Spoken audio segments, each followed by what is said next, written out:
नमस्कार, भारत 24/7 देख रहे हैं और आपके साथ में हूं ज्योति। बिहार में शराबबंदी तो लागू है, लेकिन ज़मीनी हकीकत इसकी क्या है ये साफ तौर पर हमें दिखता है, क्योंकि बिहार में हर दिन हमको एक नए आंकड़े जो है जहरीली शराब पीने से मौत के आंकड़े जो है वो सामने आते रहे हैं। और इसको लेकर लगातार जो है विपक्षी अब नीतीश कुमार को घेरती हुई नज़र आ रही है। बता दें कि आरा जिले में जहरीली शराब पीने से 25 से 30 लोगों की मौत की खबरें लगातार आ रही है। वही हाल जो है वो पूर्वी चंपारण का है और इसी को लेकर लगातार बीजेपी जो है नीतीश कुमार को घेरती नजर आ रही है, उस पर तंज कसती नजर आ रही है। तो पहले इसी को लेकर आज बिहार के प्रदेश अध्यक्ष सांसद संजय जायसवाल के द्वारा प्रेस वार्ता का आयोजन किया गया। तो इस प्रेस वार्ता की मुख्य बातें क्या रही, पहले आप उसे सुनिए। सभी पत्रकार आज से 2000 वर्ष पहले मिस्र में एक फराओ राजा हुआ करते और राजा के गलतियों के कारण मिस्र की हजारों जनता और यह जो मूसा की कहानी पढ़ते हैं वही चीज आज हम बिहार में देख रहे हैं। बिहार में भी एक फराओ जैसे राजा हो गए हैं माननीय नीतीश कुमार जी, जिनके राज में अचानक लोग मर जाते हैं जिसका किसी को कारण पता नहीं चलता है। मेरे लोकसभा क्षेत्र में परसों शाम से सुधीश राम, इंद्रासन महतो, चुलाही पासवान, गोविंद ठाकुर, गणेश राम, ये सब गिद्धा को वहाँ एक ही गांव के लोग हैं और इन सब की मृत्यु हो जाती है। आज उसी इलाके में बुनियाद पासवान की मृत्यु होती है और यह सब कहा जाता है कि न जाने कौन सी देवीय आपदा हुई जिसके कारण यह सारी मृत्यु हुई है। बगल में हरसिद्धि के और तुर्कौलिया का जो भाग है, मेरे पूर्वी चंपारण में 24 से ज्यादा लोगों की हत्या जहरीली शराब से हुई है, जिसमें मेरे लोकसभा के भी ये 7 नाम शामिल हैं। लेकिन यह उनको रात भर धमकी परसों रात से दिया जाता है कि तुम लोग सब लाश जलाओ, नहीं तो तुम लोगों के पूरे परिवार को जेल में बंद कर दिया जाएगा। स्थिति कितनी भयावह है कि बुनियाद पासवान की आज सुबह मौत होती है, अस्पताल में मौत होती है, उसका भी पोस्टमार्टम नहीं कराया जाता क्योंकि उसके भी पोस्टमार्टम से यह राज खुल जाता कि जहरीली शराब की मौतें केवल तुर्कौलिया और सिद्धि में नहीं हुई है बल्कि सुगौली के छपरा बहास में भी हुई है। यह पूरा का पूरा जहरीली शराब के तंत्र को प्रशासन का सहयोग हासिल है, वरना अगर कोई जहरीली शराब से मृत्यु हो रही है, कोई जहरीली शराब बेचता है तो उसको बचाने के लिए एक प्रशासन जो परेशान है।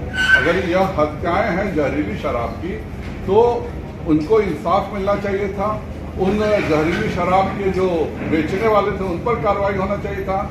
लेकिन यह कहना कि ये सब अचानक एक देवीय आपदा हुई और परसों रात से सब के सब मारे गए, न किसी महिला को होता है न उस परिवार के किसी छोटे बच्चे को होता है। ये सारे जो कमाने वाले मर्द हैं, इन सबों को एक अलग से डायरिया हो जाता है। ये मैं एक डॉक्टर के रूप में बोलता हूँ कि ये दुनिया में एक नई बीमारी का आविष्कार नीतीश कुमार जी ने किया है कि पुलिस माफिया गठजोड़ाइटिस, और इसी के तहत यह सारी मृत्यु हो रही है। यह सब हत्याएं हैं। आप कहते हैं कि जो पीने वाला मरेगा और जो पिलाएगा उसको उस पर कार्रवाई क्यों नहीं होगी? यह मैं खुद भी इस क्षेत्र में जा रहा हूं। यह सारे हत्याएं हैं और हत्यारों को बचाने का काम प्रशासन कर रहा है। अगर यह जहरीली शराब से मौतें हुई तो क्यों छुपाया जा रहा? आज सुबह इनके माले के विधायक गए थे, लेकिन पुलिस प्रशासन का इतना दबाव, इतना टेरर था कि किसी ने भी पोस्टमार्टम नहीं कराया। आप कहीं पर भी किसी की हत्या सुनते हैं तो लाश वहां से अग्नि जहां पे आग लग रहा हो वहां से भी उठा के लाते हैं। किस कारणवश आज भी सुबह अगर पोस्टमार्टम नहीं होता है, वहीं पर बिजली महतो और नारायण महतो की आंख की रोशनी चली जाती है। ये एक बच्चा भी जानता है कि मिथाइल अल्कोहल पॉइजनिंग अगर हल्का हो तो आंख जाता है, उससे ज्यादा हो तो मृत्यु हो जाती है। ये सब एक गांव की घटना है।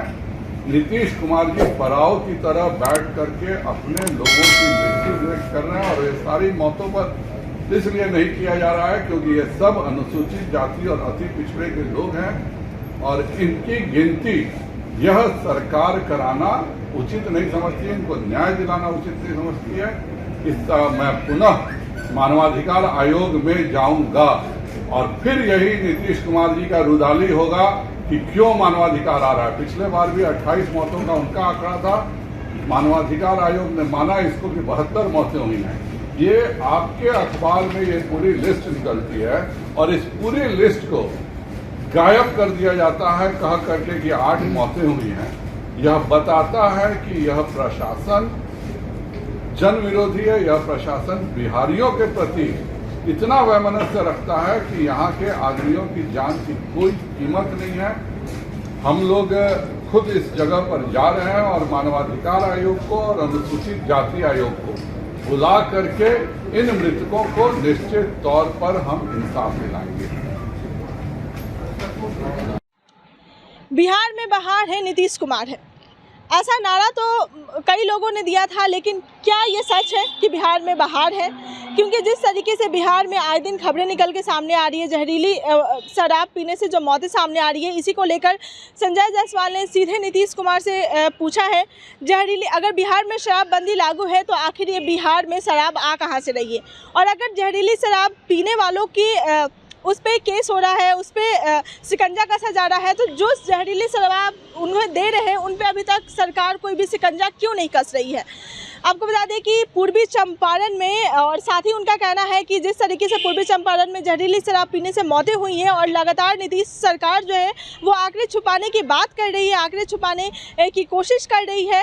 उनका सीधा कहना है कि जो भी मृतक परिवार है उन्हें 4-4 लाख रुपये मुआवजा दिया जाए। और साथ ही हाईकोर्ट ने कई बार नीतीश कुमार से कहा है कि जो भी शराब पीकर अस्पताल में इलाज के लिए पहुंचते हैं उनके लिए एक दायरा जो है वो सेट किया जाए, कि एक प्रतिक्रिया जो है वो सेट किया जाए कि किस दायरे के तहत उनका इलाज होगा। इन्हीं तमाम मुद्दे को लेकर आज संजय जायसवाल ने प्रेस वार्ता किया था। फिलहाल हमारी इस रिपोर्ट में बस इतना ही।